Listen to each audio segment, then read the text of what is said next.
साम्राज्य न्यूज, सामान्यांचा असामान्य आवाज।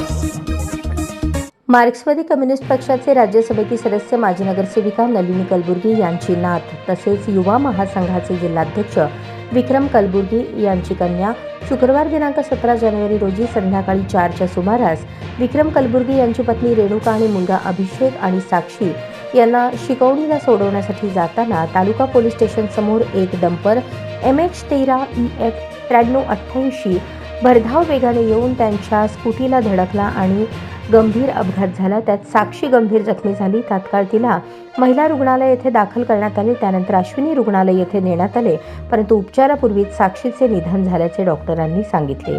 सोलापूर छत्रपती शिवाजी महाराज सर्वोपचार रुग्णालयात शवविच्छेदन करण्यात आले। उद्या सकाळी 10 वाजता 7 रस्ता मोदी येथील ख्रिश्चन समाज स्मशानभूमी येथे पार्थिवावर अंत्यसंस्कार करण्यात येणार आहेत। विक्रम कलबुर्गी यांना 2 मुली 2 मुले असा परिवार आहे।